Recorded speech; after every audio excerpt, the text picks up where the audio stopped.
Linda a toujours rêvé de terminer ses études, mais la vie l'en a empêché. Lorsqu'elle a finalement saisi sa chance, elle ne s'attendait pas au défi qui l'ont presque poussé à abandonner. Les moqueries de ses camarades de classe cesseront-elles un jour? Linda a 64 ans, et elle a un rêve, elle veut devenir enseignante pour les enfants défavorisés, comme sa mère l'a été. Depuis qu'elle est enfant, Linda a vu sa mère s'habiller comme il se doit pour aller à l'école. Elle avait vu cette femme enseigner avec enthousiasme, passer des nuits blanches à corriger des examens, faire des recherches et planifier ses leçons de manière créative pour ses élèves. Linda. Pour être un bon professeur, tu dois être une bonne élève, disait-elle à sa fille. Mais peu après la mort de ses parents, la vie de Linda a été rythmée par de nombreux changements. Elle a dû abandonner ses études pour se débrouiller seule. Au début, elle pensait qu'elle étudierait après s'être mariée avec Clark, puis elle s'est assurée qu'elle y retournerait une fois que son premier enfant serait un peu plus grand. Mais un autre enfant est arrivé, et un autre, et un autre. Les années ont filé, et juste au moment où la maison n'était plus remplie d'enfants et que Linda pouvait enfin envisager de retourner à l'université, son premier petit enfant est né. Et puis un autre point à 64 ans, Linda est devenue veuve. Elle a aidé ses 5 enfants à élever ses 7 petits-enfants. Elle a tout donné, les a soutenus contre vent et marée, et n'échangerait pour rien au monde une seconde de ses précieuses années de vie commune. Mais le jour de son 64e anniversaire, Linda a eu une profonde prise de conscience, il n'y avait plus d'obstacles sur son chemin. Les enfants étaient tous grands, et même si elle gardait encore souvent Tina et Johnny, les plus jeunes de ses petits-enfants, elle n'avait jamais été autant libre. CIST alors que ses enfants lui ont fait un cadeau qui tombait à pic. Tu as tant fait pour nous, maman. CIST à présent ton tour de réaliser le rêve de ta vie. En disant cela, les enfants et petits-enfants de Linda lui ont remis la lettre d'admission à une université réputée située non loin de sa maison. Il l'avait inscrite à un cours à plein temps pour qu'elle puisse enfin recevoir son diplôme. Elle était aussi excitée qu'un petit enfant par la perspective d'aller à l'université, portant un sac à dos et une boîte à lunch.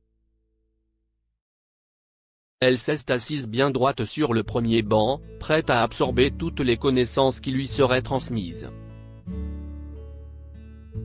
Mais son excitation s'est estompée lorsqu'elle s'est retrouvée face à son plus grand adversaire, l'ordinateur.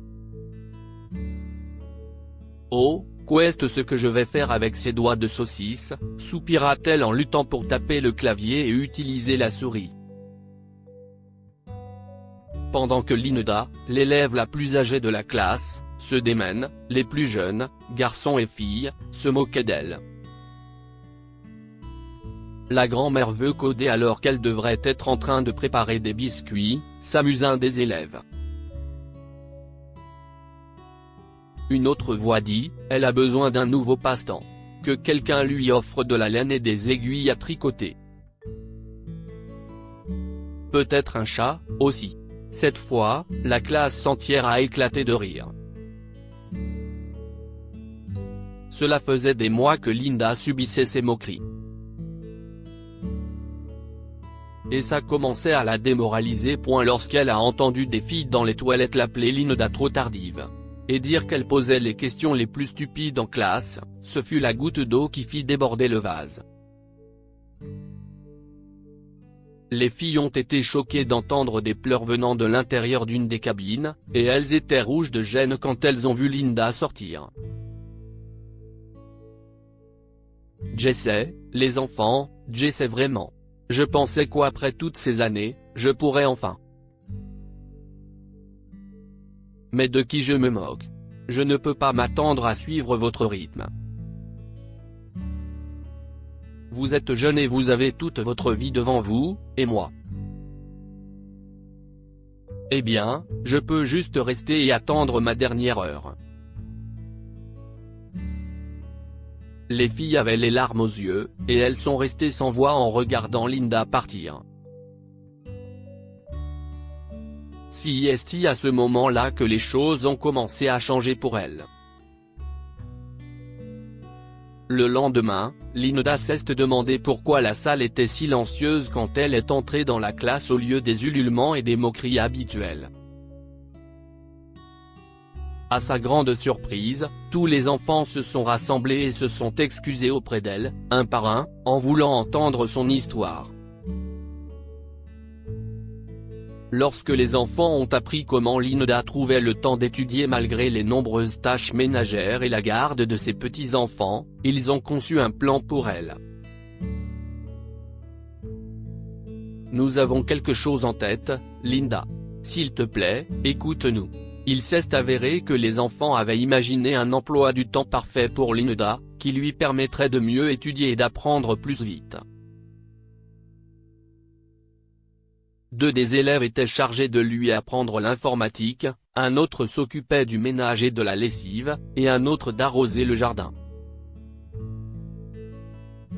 Et le plus surprenant, c'est que les enfants avaient accepté de se relayer pour garder Tina et Johnny chaque fois qu'ils venaient. Pendant ce temps, Linda aurait enfin le temps et la liberté d'esprit pour se concentrer sur ses études. C'était une offre incroyablement gentille qui a fait pleurer Linda, et les enfants l'ont suivi religieusement pendant toute l'année, jusqu'aux examens finaux. Lorsque les résultats de la dernière année ont été publiés, tous les élèves ont fait la queue devant la maison de Linda, brandissant des pancartes joyeuses et jetant des confettis sur elle, lui disant qu'elle avait réalisé son rêve. Si elle était incroyablement heureuse de voir ses camarades de classe et sa famille l'encourager, elle a tout de même versé une petite larme de regret. J'ai toujours voulu être enseignante, mais je ne pense pas que je puisse encore occuper un poste. Je suis si vieille, et mon corps est épuisé. Linda soupira. Tu ne t'en rends peut-être pas compte, dit l'un des élèves, mais tu es devenue une enseignante. Tu nous as appris beaucoup de choses au cours des derniers mois. Des choses qu'on ne trouve pas dans les manuels scolaires. Si est-il vrai. Tu nous as appris à poursuivre nos rêves, quoi qu'il arrive, a ajouté l'une des filles. Oui, et comment être un étudiant sincère, a applaudi un autre élève. Et à entretenir un jardin. Les voix ne finissaient pas. Et tu nous as appris, à Johnny et à moi, à dessiner et à chanter Twinkle Twinkle Little Star, a dit Tina, la plus jeune des petits-enfants de Linda, en la serrant dans ses bras. Maman, j'espère que je t'ai rendu fière, a dit Linda au ciel, en pleurant de joie. Que pouvons-nous apprendre de cette histoire? N'abandonnez pas vos rêves. Linda était l'élève la plus âgée de sa classe, et elle a dû relever des défis qui l'ont poussé à bout, mais elle n'a pas renoncé à son rêve de toujours. L'apprentissage n'a rien à voir avec l'âge. Linda avait 64 ans, et pourtant, elle a poursuivi ses études, a travaillé dur et a obtenu son diplôme. Partagez cette histoire avec vos amis. Elle pourrait illuminer leur journée et les inspirer. Cette histoire est inspirée de la vie quotidienne de nos lecteurs et rédigée par un écrivain professionnel.